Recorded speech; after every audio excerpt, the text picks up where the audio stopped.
부인하고 자기 십자가를 지고 나를 따를 것이니라 했습니다. 한번 같이 해볼까요? 자기를 부인하고 자기 십자가를 지고 그리고 주님을 따를 것이다. 이렇게 예수님이 말씀하셨습니다. 오늘은 10월 마지막 주일에 벌써 참 세월이 빠릅니다. 이제 2달밖에는 금년이 남지를 않았습니다. 이번 수요일은 10월 31일 종교개혁 주일입니다. 벌써 작년에 500주년을 지난 지가 얼마 안 된 것 같은데 벌써 501주년이 됐습니다.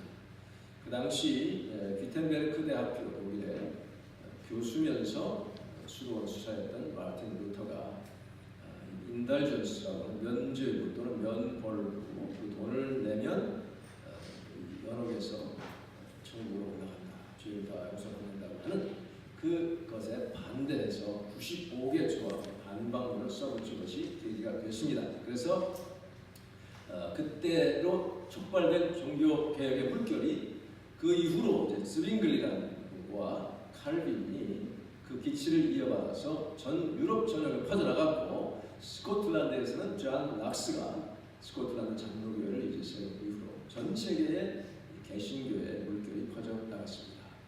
이 마틴 루터의 종교개혁에 특별히 효과가 있었던 것은 그 당시에 막 발달된 인쇄술로 인해서 그 95개 반박문 조항 이런 내용들이 삽시간에 독일과 스위스 이런 곳에 퍼졌습니다. 그리고 독일어로 루터가 성경을 번역했어요. 그전에는 라틴어로만, 헬라어 이런 것으로만 되어 있었는데 자기 나라말로 루터가 성경을 번역하는 것이 인쇄돼가지고 모든 평신도들에게까지 전달이 되는 그 바람에 특별히 하나님이 그때에 루터라는 사람을 택하셔서 과감하게 이 개혁의 길을 들게 했습니다. 사실 루터는 자기가 이렇게 나와서 개혁하려고 했던 것은 아니에요. 캐톨릭 교회 안에서 개혁하려고 했으나 결국은 파문을 당하고 그렇게 해서 이제 개신교가 생기게 됐습니다. 우리가 아는 대로 이 루터는 솔라, 오직 그 말 유명한 솔라 스크립투라, 오직 성경으로 돌아가야 된다. 그러니까 그 당시 카톨릭은 성경보다도 교회 전통을 더 중요시했어요. 마리아를 막 숭배하고 성인들을 이렇게 숭배하다시피 하고 교회 전통을 기준히 여겼는데 아니다. 자기가 읽고 성령의 영감 받고 깨달은 것은 오직 성경, 그 다음에 오직 믿음으로 구원하지 행위로 면죄부를 사서 이걸로 안 된다. 이거죠. 솔라 피데, 그 다음에 솔라 그라티아, 오직 주 예수 그리스도의 십자가의 은혜로만 구원받는다 해서 결국은 솔리 데오 글로리아, 오직 하나님께 영광, 이렇게 했습니다. 그렇게 개혁하는 것에는 대가가 따랐죠. 루터는 가톨릭에서 파문당했고, 프랑스에서는 로마 가톨릭에 의한 개신교의 박해가 아주 극심했습니다. 그래서 프랑스 개신교인들을 위그노라고 해요. 위그노, 몇몇 이 그룹들이 연합해서 했다는 그런 뜻으로 위그노인데, 미국 여기에도 위그노 처치가 있습니다. 수천 명이 학살을 당했습니다. 가톨릭이. 그렇게 해서 광야로 피신해서 지금도 남동부 리옹에서 좀 떨어진 곳에 데저트 뮤지엄이 있어요. 사막 광야 뮤지엄이 있는데 그쪽으로 피신해서 살았던 사람들의 그런 모습들이 생생하게 지금도 남아 있습니다. 우리가 예수 그리스도를 구주로 모시는 이 믿음을 지킨다고 하는 것은 이 같은 외적인 박해와 싸워야 되는 것이고, 그뿐이 아니에요. 내면적인 이 유혹과의 싸움에서 승리를 해야 하는 것을 의미합니다. 지금 이 한국의 개신교는 우리가 아는 대로 상당한 위기 가운데 있습니다. 이미 그 전 수십 년 전부터 그런 것을 경고하고 그런 조직을 선각자들이 이렇게 끊임없이 이야기를 해왔지만, 한국 개신교는 그 같은 경고의 귀를 기울이기보다는 빠른 성장, 또 경제적인 풍요함에 많이 취했던 것 같습니다. 이 외적인 박해 요인은 거의 사라져가는데 오히려 그러면서 내적인 이 부패 이런 것들이 참 많아지면서 교회 자체도 어떤 자아 부정, 이 개혁을 해야 되는데 그것보다는 자긍심이 훨씬 더 강해진 거예요. 자만심, 자긍심 이런 것들이 커지면서 특별히 초대형 교회들이 많이 보이고 있는 부정적인 모습들이 개신교 전체를 어렵게 하고 앞으로의 전망을 정말 어둡게 하는 그런 현상이 이어지고 있습니다. 그래서 정말 우리는 이 종교개혁주의를 맞이할 때마다 나 자신부터 개혁되어야 되고 갱신되어야 되는데 그게 어디 쉬운 일이겠어요? 참 나 자신 보면 나를 이렇게 바꾼다는 그 자체가 제일 어렵습니다. 이게 참 어려운 일이에요. 그래서 오늘 제목이 뭐예요? 퀘스천 마크 했죠. 자기를 부인하라 하셨는데 부인하기가 어디 쉬운가요? 여러분 그렇지 않습니까? 참 쉬운 일이 아닙니다. 가장 힘든 싸움이 자신과의 싸움이지요. 오늘날의 세상은 자기 부인, 자아를 부정하는 그건 매력이 없어요. 자아를 높여주고 자아를 충만케 해주고 자아 실현 이런 것들이 오늘의 세상 아닙니까? 그래서 인정받기를 원하고 그렇게 해서 더 인정해주고 그러면서 서로 이 자존심을 세워주는 그런 세상에 우리가 살고 있습니다. 그래서 이 어린 아이들도 특별히 한국에서 자란 아이들은 정말 걱정되는 부분이 정말 많습니다. 남 생각 안 하고 자기만 최고로 이렇게 자라는 그런 모습을 볼 때 참 많이 염려가 됩니다. 물론 사람이 자신감이 없어지면 안 되죠. self confidence 이것이 없어지거나 자존감, self esteem 이것이 낮아지면 하는 문제들이 거기서 발생합니다. 왜냐하면 그 낮아지는 것을 보상하기 위해서 이상한 행동들을 하기 때문에 그렇죠. 그렇지만 우리에게는 정말 시대가 바뀌고 세상 조류가 아무리 변해도 예수님 말씀의 근본 원칙과 그 의미에는 변함이 없는 것을 알아야 됩니다. 그러니까 우리 주님의 말씀은 항상 이렇게 낙심한 영혼들에게 위로를 주고 힘을 주시고 정말 이 낭망에 빠진 이런 사람들에게 소망을 주는 그런 말씀이죠. 생명의 말씀입니다. 그런데 때로는 정말 내가 이걸 받아서 삼키기 어려운, 정말 소화시키기 어려운 그런 불가능한 것 같은 것을 명하는 그런 말씀들도 있어요. 우리는 그 말씀을 앞에서 항상 나 자신을 돌아보고 주님께 내려놓고 하나님께 기도해서 정말 도움을 받아야 될 줄로 압니다. 예수님이 지금 자기를 부인하라고 말씀하신 계기는 아까 말씀한 것처럼 베드로가 가이사랴 빌립보에서 제자들과 함께 있을 때 주는 그리스도시고 살아계신 하나님의 아들이십니다. 그 말씀을 하였기 때문에 오늘 본문 21절에 이때로부터 예수 그리스도께서라고 아주 특별하게 독특하게 지금 그리스도란 말까지 같이 나왔습니다. 보통은 예수께서 그랬는데 예수 그리스도 메시아께서 이렇게 말씀하십니다. 예수님이 너무 기쁘셔서 베드로에게 막 칭찬을 말하자면 극칭찬을 하셨어요. 아마 베드로 생애에 이만큼 칭찬받은 적이 없을 거예요. 그는 뱃사람에 험한 삶을 살았습니다. 그러니까 뭐 욕도 많이 먹었을 거고 칭찬해봤자 뭐 고기 잘 잡는다 그 정도였겠지만 이건 지금 네 지혜가 아니라 하나님이 지혜 주신 것이다. 이런 칭찬을 받았습니다. 그러니 지금 베드로는 약간 흥분 상태. 흥분이 지금 아직 가라앉지 않은 상태인데 내가 죽을 것이다. 고난을 받을 것이다. 그런 말씀하니까 베드로가 이게 자기 그 흥분과 꿈을 깨기 싫은 겁니다. 예수님이 그리스도시고 하나님의 아들이시고 이 땅에 메시아로 등극을 하시면 자기의 위치는 지금 어디야? 어떻게 되는 거예요? 탑 수제자인데 지금 그 꿈에 지금 부풀어 있는데 장래가 보장된 그것을 꿈을 깨는 말씀을 하시니까 베드로가 예수님을 붙잡고 항변했다고 했죠. 그전 개혁 성경에는 뭐라고 합니까? 간했다 이랬는데 항변했다고 했고 영어로는 미혹했다, 꾸짖었다. 예수님이 꾸짖다시피 그렇게 했습니다. 극구 만류합니다. 그게 무슨 말씀입니까? 있을 수 없는 일입니다. 그때 하시는 말씀이 사단아 너는 하나님의 일을 생각하지 않고 사람의 일을 생각한다 하고 꾸짖으셨습니다. 그러니까 베드로가 지금 하늘까지 높아졌다가 땅속으로 처박히는 그런 형편이 됐습니다. 그리고 나서 하신 말씀이 제자들에게 하는 말씀입니다. 누구든지 나를 따라오려거든 제일 먼저 해야 될 것이 자기를 부인하는 것이다. 그런데요, 이것이 지금 여기서 한 번만 하신 게 아니에요. 성경을 보니까 최소한 2번 하셨습니다. 그 전에 마태복음 10장에 보면 내가 세상에 화평 주러 온 게 아니라 검을 던지러 왔다. 그러면서 자기 집안 식구가 원수가 될 것이다 하면서 아버지나 어머니나 또 자식들이나 나보다 더 사랑하는 자는 내게 합당치 아니한다. 그리고 나서 자기 십자가를 지고 나를 따르지 않는 자도 합당치 않다 했습니다. 그러니까 지금 이 말씀과 이렇게 병행시켜 보면 자아를 부정한다는 것은 나 자신뿐 아니라 내게 속해 있는 내게 귀한 이런 것들까지도 필요하면 끊고 때로는 미워하라고 그렇게 말씀하고 있는 것입니다. 그리고 나서 또 하신 말씀이 자기의 목숨을 얻는 자는 잃을 것이요, 그러니까 내 목숨 구하고자 하는 자는 잃어버릴 것이요, 나를 위하여 또는 마가복음에는 나와 복음을 위하여 자기 목숨을 내놓는 사람, 이르는 사람은 얻으리라고 말씀하고 계십니다. 참 말은 쉽지만 이건 참 어려운 게 아니겠어요.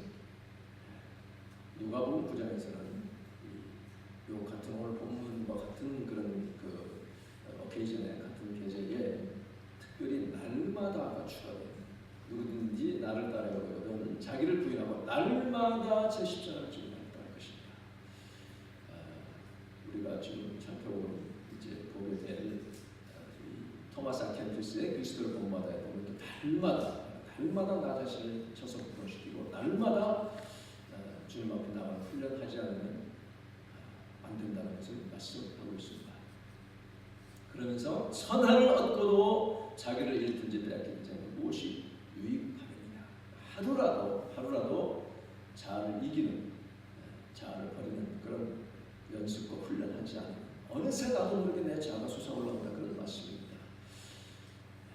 그래서 우리의 과제는 항상 내가 그리스도 안에서 내 자아상을 건전하게 세우는 것이 참 중요합니다.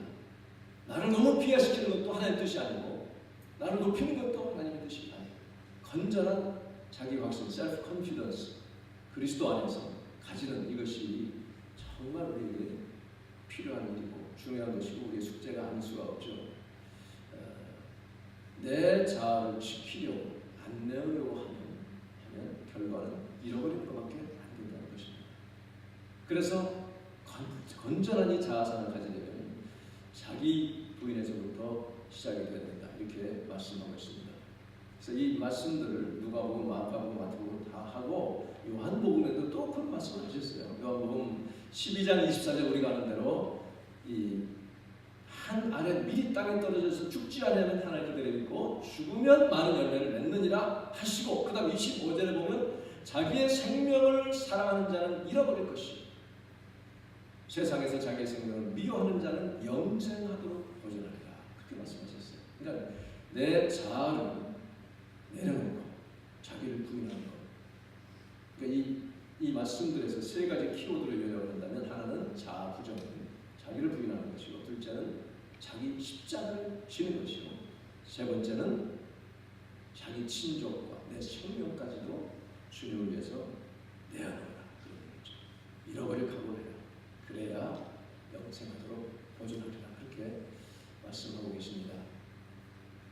우리에게 정말 어려운 것이 자아를 부정하는 것입니다. 왜냐하면 나는 내가 생각하면 내가 참 괜찮은 것 같은데 이렇게 따져보면 내가 지금 버려야 할 게 참 많은 것을 발견합니다. 여러분은 어떤지 모르겠어요. 야, 내가 이거 다 가지고 이렇게 이거 뺏기고 저거 뺏기고 이거 버리고 저거 버리고 나는 뭐가 남나? 이제 이런 생각을 하기 때문에 내가 움켜쥐고 있는 게 있지 않나, 이런 생각을 하게 됩니다. 우리 각자가 정말 하나님 앞에서 이 문제를 내놓고 주님의 음성을 듣기를 원합니다. 사람들은 이것이 자기가 내놓지 않으려고 하는 것들이 참 각자 사람에 따라 다를 거예요. 돈이 많은 사람은 그 내놓기 싫어하죠. 재력을 자랑하고 싶어합니다. 학식이 많은 사람은 은근히 자기 학식을 자꾸 자랑하고 싶어하죠. 경험 많은 사람 자기 경험을 확 늘어놓고요. 공을 많이 세운 사람은 자기 공을 참 자랑합니다. 화려한 경력을 자랑합니다. 나도 모르게 막 자랑스럽게 얘기할 때가 참 많은 것을 발견합니다. 내가 참 이거밖에 안 되나 그런 생각이 들 때가 있어요. 가끔씩 정신이 번쩍 날 때 있습니다. 이 겸손과 교만에 대한 성경 말씀이나 어떤 그 책을 이렇게 읽고 묵상하다 보면 내가 그때 참 교만했구나. 사람들이 나를 정말 교만한 사람으로 바뀌었구나. 막 얼굴이 화끈거릴 때가 있습니다. 솔직한 고백이에요. 내가 이렇게 내 모습이 내가 정말 저 사람 저렇게 왜 이렇게 교만한가 하는 그 모습이 바로 내 모습이구나 하는 것을 발견할 때가 있습니다. 그냥 하나님 앞에 그냥 죄송하고 회개하는 것밖에 없죠. 사도 바울은 자기가 그 배운 엄청난 학식과 그 당시 최고의 학문 이거를 막 늘어놓습니다. 보면요. 빌립보서 3장 3절에 보면 이 3절 성령으로 봉사하고 육체를 신뢰하지 말고 뭐 이렇게 하는데 5절에 보면 자기 자랑을 하는 것 같아요. 이 바울 봐라. 나는 8일 만에 할례받은 자요. 이스라엘 족속의 베냐민 지파요. 뿐이 아니에요. 히브리인 중에 히브리인. 아주 뽑힌 사람이에요. 뽑힌 사람은 율법으로는 바리새파. 아주 최고의 그러한 율법 지키는 사람이에요. 열심으로는 그것이 얼마나 넘쳤든지 교회를 박해했던 사람이고 율법의 의로는 흠이 없는 자라다. 우리는 저 같은 경우는 거기 따라가지도 못합니다. 이렇게 그리고 사도행전에 보면 자기는 가말리엘의 문화에서 교육받았다. 가말리엘이라고 하는 것은 최고 당대 학자인데 그것을 이렇게 내세웠습니다. 그런데 그것을 자기는 이게 내게 해가 된다고 분노하지 배설물로 여긴다고 말씀하고 있습니다. 사실 바울이 그런 거 가지고 자기 로마 시민권을 자랑하는 데서 없고 그랬다면 예수님께서 그런 고난을 겪지 않아도 됐을 거예요. 그거 가지고 살았다면. 그러나 오히려 자기는 그것을 다 해로 여기고 분노하지 버렸다고 말씀하고 있습니다. 우리는 어떻습니까? 누가복음 18장에 보면 바리새인과 세리 기도하는 장면이 나오잖아요. 성전에 들어가서 자기를 의롭다고 믿은 바리새인은 서서 사람을 보는 앞에서 하늘을 우러러 기도하지. 그래서 나는 저렇게 남 속여먹고 불의를 저지르고 간음하는 사람들과 다름을 감사합니다. 저 세리와도 같지 않으니 감사합니다. 난 일주일에 2번씩 금식합니다. 11조 꽉꽉 드립니다. 하고 자랑합니다. 그 모습이 정말 어떠한가. 이 바리새인은 자기 부정과 정반대죠. 타인과의 차별과 비교 우위를 확인하는 거예요. 하나님께 확인받고 싶은 것입니다. 저 세리와 같지 않으면 감사합니다. 그러니까 우리는 이 내용을 알기 때문에 기도할 때 그렇게는 안 하잖아요. 저 사람과 같이 않으면 감사합니다. 그렇게 기도는 하지 않지만 그러나 마음으로부터 예를 들어서 어떤 사람이 막 잘못 저지르는 뉴스를 보고 할 때 왜 저 사람은 왜 저럴까? 왜 저 모양이지? 하고 생각하다 보면 나도 그 위치에 있으면 그렇게 될 수 있을 텐데 하는 생각을 하는 거예요. 그래서 우리 자신을 항상 돌아보고 겸손할 수밖에 없는 것입니다. 왜 자기 부인하기가 이렇게 힘이 들까요? 왜 그럴까요? 제가 며칠 전에 지하철 타려고 이렇게 내려가다가 그저께인가 내려가다가 잠깐 생각하느라고 잠깐 섰어요. 계단에서 내려갈 때. 그랬더니 옆에서 지나가는 애기니 막 뭐라고 하는 거예요. 계단에서 뭐 하는 거냐고 움직이지 않고. 근데 이 속이 상하더라고요. 좀 클 수도 있지 뭘 그렇게 하나. 운전하다가 말이죠. 내가 조금 뭐 잘못하잖아요. 실수하거나 이렇게 엉금엉금 하다 했을 때 옆에서 막 하고 지나가면 내가 잘못했는데도 화가 납니다. 사람이 그래요. 내가 잘못했음에도 불구하고 뭘 그걸 가지고 저렇게. 그래서 저는 다른 사람이 잘못하잖아요. 웬만하면 안 합니다. 아주 위험할 때 아니면. 왜냐하면 해봐야 그 사람은 화만 더 나지 안 고쳐요. 저 자신을 보면 그래요. 자, 우리는 참 교만한 인간이다 하는 생각을 합니다. 왜 나를 부인하기가 이렇게 힘듭니까? 첫째는 나를 부인하면 내 존재 자체가 부정되는 것 같은 그런 불안한 마음, 그런 어떤 생각을 하게 되는 것입니다. 내 존재 자체를 부인하는 것이 아닌데도, 그런데도 나를 부정하면 내가 자체가 아주 그냥 형편없이 이렇게 떨어지는 것은 그렇게 생각을 하기 때문에 그런 것 같아요. 그리고 내가 서운해 본다고 생각하기 때문이었습니다. 내가 이거 나를 부정하면 서운해 볼 텐데 이거를 회복받을 수 없을 텐데 하는 그런 생각 때문에 나를 부인하지 않으려는 거죠. 그래서 사람들이 다투고 싸우고 안 뺏기려고 하고 그렇게 하는 것을 봅니다. 그리고 나를 부인하면 내가 상대방에 비해서 내가 처진다고, 뒤처지고 내가 더 우습게 보인다고 생각하기 때문에 그런 것 같아요. 내가 우습게 생각하는 그 사람이 나를 우습게 본다? 이거 못 견디는 거죠. 저 사람 별거 아닌데 그 사람한테 내가 우습게 보임을 당한다는 게 얼마나 그게 참 자존심 상할 일입니까? 그런데 거꾸로 생각하면, 역지사지하면 내가 그 사람을 우습게 보는 게 내가 잘못된 거죠.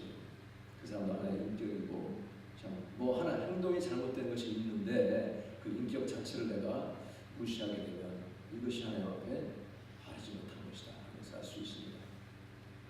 여러분 그 로렌스 형제 아시죠? 브라더 로렌스. 하나님의 임재 연습, 우리 한국 사람에게도 소개돼서 많이 친숙한데요. 이 사람은 17세기 프랑스 파리의 그 맨발의 까르멜 수도의 수도사였습니다. 38세에 이제 그 수도에 들어갔어요. 그 별명이 부활의 로렌스입니다.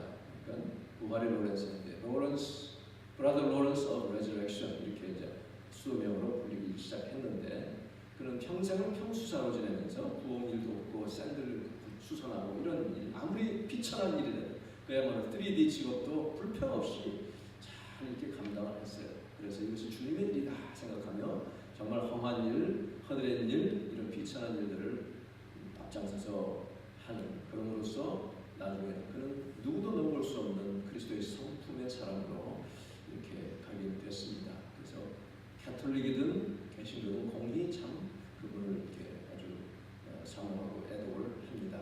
그래서 여기 그 소개하는 것을 보면 로렌스 형제의 이 하나님의 임재 연습, 이 책은 자아 추구와 세상 명성 추구의 함몰, 이 세상의 명성, 특히 맨하탄 탑클래스 하이소사이어티, 이걸 막 추구하잖아요.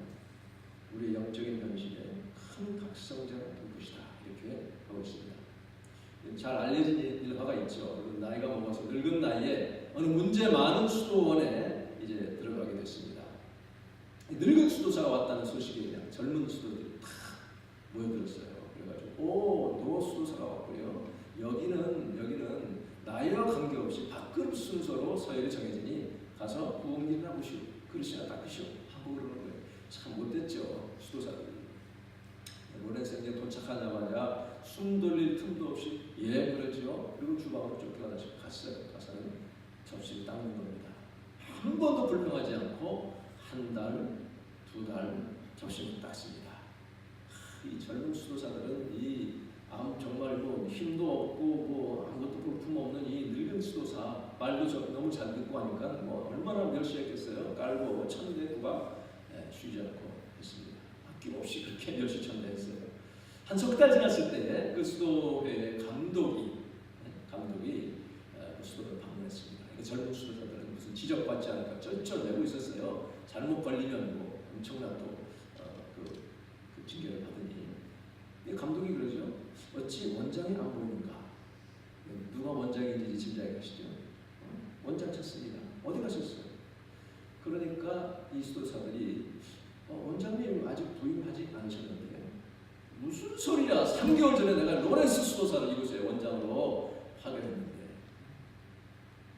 보니까 식당에서 자기 식기를 닦고 있습니다. 이 사건 이후로 문제 많던 그 수도원이 가장 모범적인 수도원이 됐다는 그런 이야기입니다. 저 같으면 어땠을까? 하루 이틀 정도는 아마 할 수 있을 것 같아요. 일주일 뭐 하지 뭐. 그러다가 에이 다 집합해 하고 아마 혼을 낼 것 같은데, 이분은 그래서 수도사로서 끝까지 그렇게 섬겼다고 되어 있습니다. 그래서 그의 자아는 그리스도와 더불어 십자가에 못 박혀 죽었죠. 그래서 그 안에서 오직 그리스도만이 산. 갈라디아 2장 20절 내가 그리스도와 함께 십자가에 못 박혔나니 그런즉 이제는 내가 사는 것이야. 우리는 내가 살아서 내 자아가 살아있을 때 얼마나 많은지 오직 내 안에 그리스도께서 사신 것이야.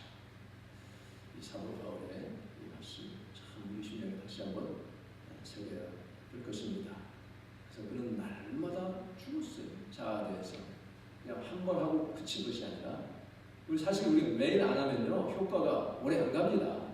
그날은 내가 승리하고 내가 내 자신한테 죽고 그렇게 하나님의 뜻을 이루었어도 거기에 도취되어 있으면 어느새 원수마귀가 나에게 쳐들어오는 거 아니에요. 어린아이들 기를 때 내버려두면 망치는 거는 그냥 저절로 됩니다. 저절로 돼요. 내가 망치려고 하는 게 아니라 내버려두면 망치고 저절로 되는 것처럼 날마다. 그래서 사도 바울이 나는 날마다 죽노라 했습니다.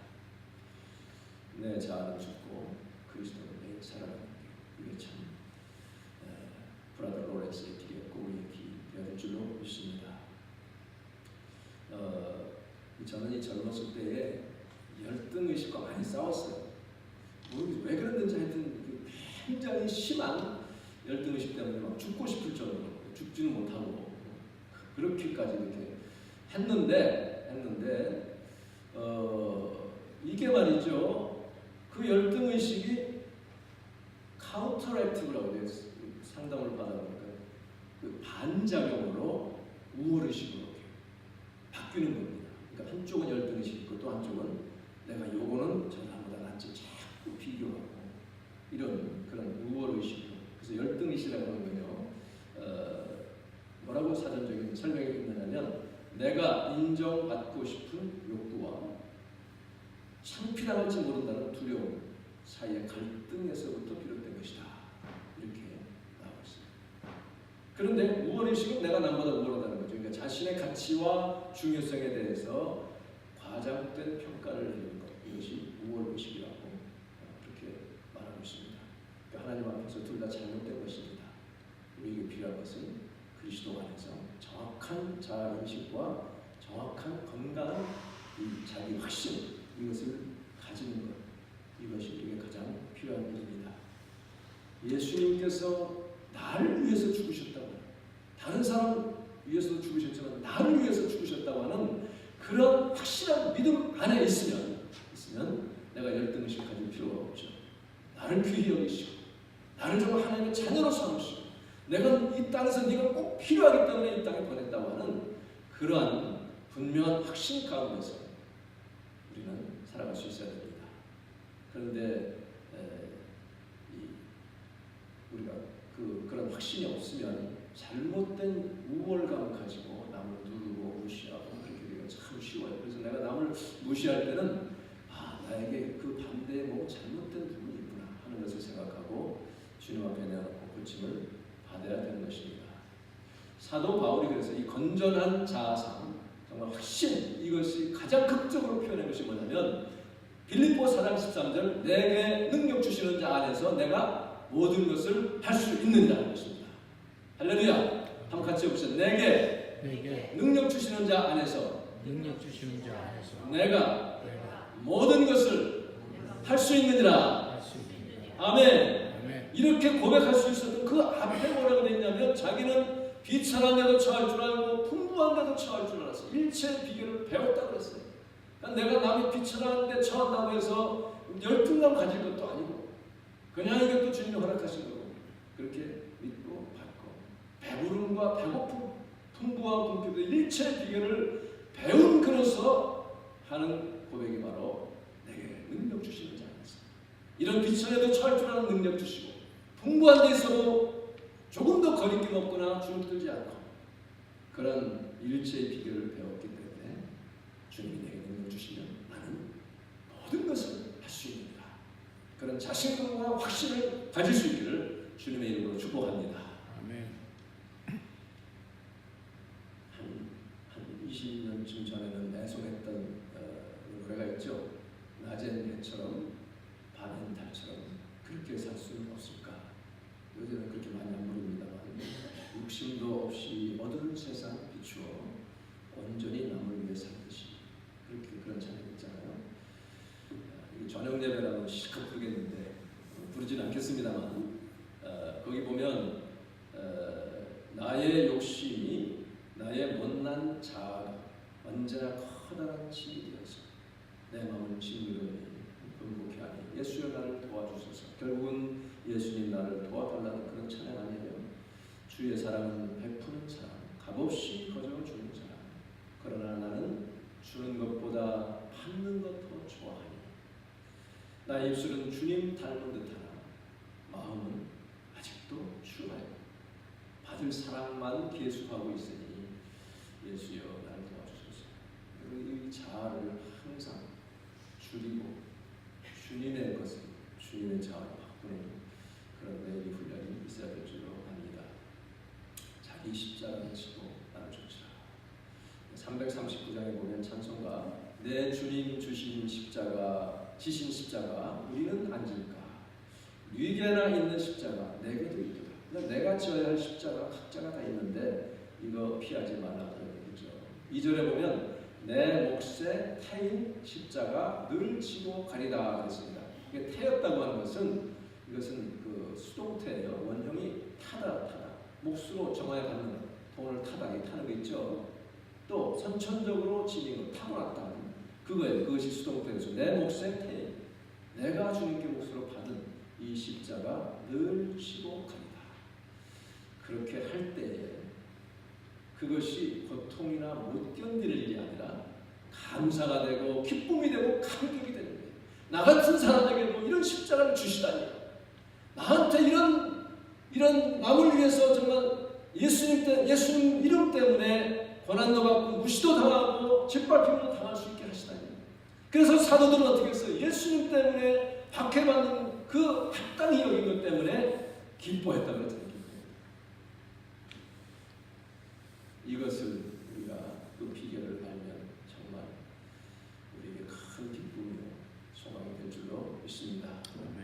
바울은 그렇게 자랑하던 자기 학식과 그 위치와 이런 공회의 최고의 지위에 있던 그런 것을 다 이제 내려놓을 때에 그 예수님을 다메섹 도상에서 만났을 때에 눈이 멀어버리잖아요. 근데 예수님이 그 아나니아라고 하는 제자에게 사울 가서 만나라 하면서 하시는 말씀이 있습니다. 그는 내 이름 전하라고 택한 나의 그릇인데 그가 내 이름을 위해서 어떤 고난을 받아야 될지 얼마나 많은 고난을 받아야 할지를 그에게 보일 것이다 그랬습니다. 그러니까 바울 같은 그런 아주 훌륭한 학자가 행동파 아주 강력한 그 사람이 그렇게 매맞고 돌에 맞아 죽을 뻔하고 이런 그런 고난을 다 겪었던 것은 바로 예수님 때문이었습니다. 여러분, 이 세상 정말 추구할 거 많고 내가 붙잡고 있는 거 많고 해야 될 일 많지만 그러나 정말 우리는 오직 주님 생각하고 내 자아를 죽이는 내 것을 내려놓는 그런 훈련을 해야 될 줄 압니다. 내 자아가 살아있다는 증거 마지막으로 하나만 하면 내가 내 자아가 아직도 살아있다는 증거를 하나 든다면 내가 낙심하는 거 있잖아. 낙심. 그건 내가 아직도 자아가 안 죽었다. 내가 계획하고 예상했던 대로 되지 않을 때 어떤 갑자기 중요한 것을 잃어버렸을 때 건강을 잃어버리거나 재물을 잃어버리거나 내 커리어가 망가지거나 이 회복불능이라고 생각할 때 낙심되잖아요. 얼마나 절망됩니까? 이게 내 자아가 살았다는 거죠. 하나님 이것도 하나님이 허락하신 줄 믿습니다. 이렇게 내려놓고 그러니까 내 커리어도 장래도 내 자녀들도 다 주님께 맡기는 주님 것입니다. 내 걸로 붙잡고 있으면 얼마나 힘들어. 주님 것입니다. 내려놓고 그리고 내게 주어진 일 충성되게 열심히 또 해야 되지. 열심히 내가 추구해서 막 얻으려고 하는 것이 아니라 주님이 내게 주신 것이 이것을 가지고 충성하면 하나님께서 내가 내려놓은 그것 사용하시고 높이 들어서 사용하셔서 세우실 줄로 믿습니다. 다음에 또 계속 하겠습니다. 여러분 정말 우리 주님 믿고 의지하시고